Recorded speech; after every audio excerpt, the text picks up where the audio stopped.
Assalamualaikum warahmatullahi wabarakatuh. Saya Yeni Indriani dengan NIM 9321308191, mata kuliah MPAI 2 kelas H dengan dosen pengampu Ibu Ani Maratul Hamidah MPDI.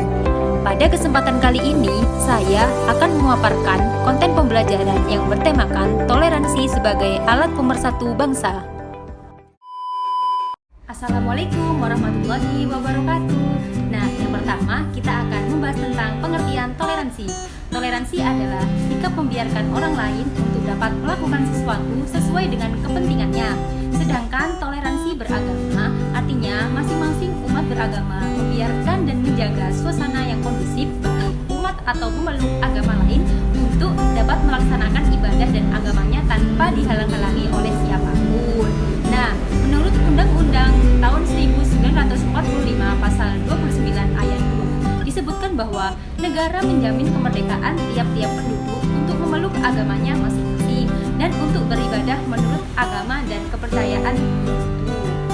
Nah, jadi bisa dipahami ya bahwa toleransi adalah suatu sikap saling menghargai satu sama lain. Tentunya ketika dalam konteks kehidupan beragama, maka toleransi bermakna sikap saling menghargai antar sesama umat beragama. Nah, terkait pentingnya toleransi, Allah Subhanahu wa Ta'ala menegaskan dalam firman-Nya dalam Quran surat Yunus ayat 40-41 yang artinya, dan di antara mereka ada orang-orang yang beriman kepadanya Tuhan, dan di antara mereka ada pula orang-orang yang tidak beriman kepadanya. Sedangkan Tuhanmu lebih mengetahui tentang orang-orang yang berbuat kerusakan. Dan jika mereka tetap mendustakanmu, wahai Muhammad, maka katakanlah bagimu pekerjaanku dan bagimu pekerjaanmu. Kamu tidak bertanggung jawab terhadap apa yang harus aku kerjakan. Aku pun tidak bertanggung jawab terhadap apa yang kamu kerjakan. Quran surat Yunus ayat 40-41. Selanjutnya ada perilaku-perilaku toleransi yang harus dibina sesuai dengan ajaran Islam. Yang pertama, saling menghargai dan adanya perbedaan dan keyakinan. Nah, kita tidak boleh memaksakan kehendak kepada orang lain agar mereka mengikuti keyakinan kita. Orang yang berkeyakinan lain pun juga tidak boleh memaksakan keyakinan kepada kita. Yang kedua, saling menghargai adanya perbedaan pendapat.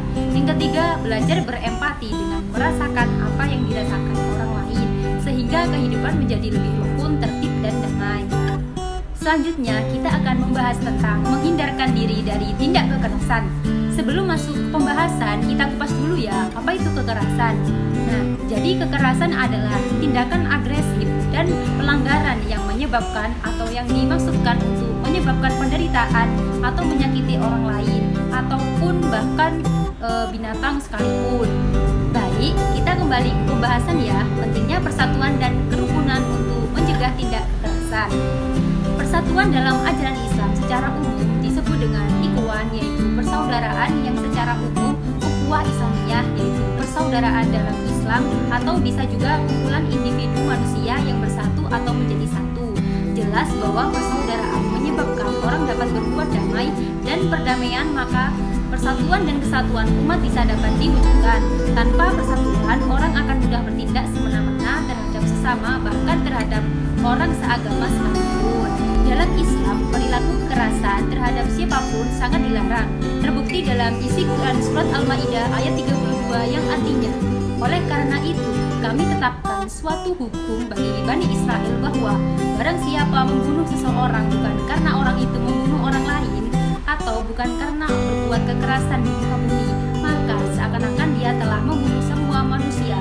Dan barang siapa memelihara kehidupan seseorang manusia, maka seakan-akan dia telah memelihara kehidupan semua manusia. Sesungguhnya Rasul-Rasul kami telah datang kepada mereka dengan membawa keterangan-keterangan yang jelas. Tetapi kemudian banyak di antara mereka setelah itu mempunyai batas di bumi. Quran surat Al-Maidah ayat 32.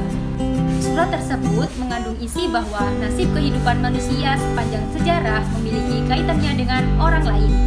Sejarah kemanusiaan merupakan mata rantai yang saling berhubungan. Oleh karena itu, terputusnya sebuah mata rantai akan mengakibatkan musnahnya sejumlah besar umat manusia. Kedua, nilai suatu pekerjaan yang berkaitan dengan tujuan mereka, pembunuhan seorang manusia dengan maksud jahat merupakan permusnahan sebuah masyarakat, tetapi keputusan pengadilan panggilan untuk melakukan eksekusi terhadap seseorang pembunuh dalam rangka kisas merupakan sumber kehidupan masyarakat. Ketiga, mereka yang memiliki pekerjaan yang berhubungan dengan penyelamatan jiwa manusia seperti para dokter, perawat, polisi harus mengerti nilai pekerjaan mereka, membutuhkan atau menyelamatkan orang yang sakit dari kematian dan menyelamatkan sebuah masyarakat dari kehancuran. Nah, tugas kita bersama adalah menjaga ketentraman hidup dengan cara mencintai tetangga, orang-orang yang berada di sekitar kita. Artinya, kita dilarang melakukan perilaku-perilaku yang dapat merugikan orang lain, termasuk menyakiti dan melakukan tindakan kekerasan kepadanya. Nah, itu tadi materi yang bisa saya paparkan tentang toleransi sebagai alat pemersatu bangsa. Kurang lebihnya saya memohon maaf jika ada salah-salah kata ataupun ada kata-kata yang kurang berkenan. Billahi taufik wal hidayah wa ridho wal inayah. Wassalamualaikum warahmatullahi wabarakatuh.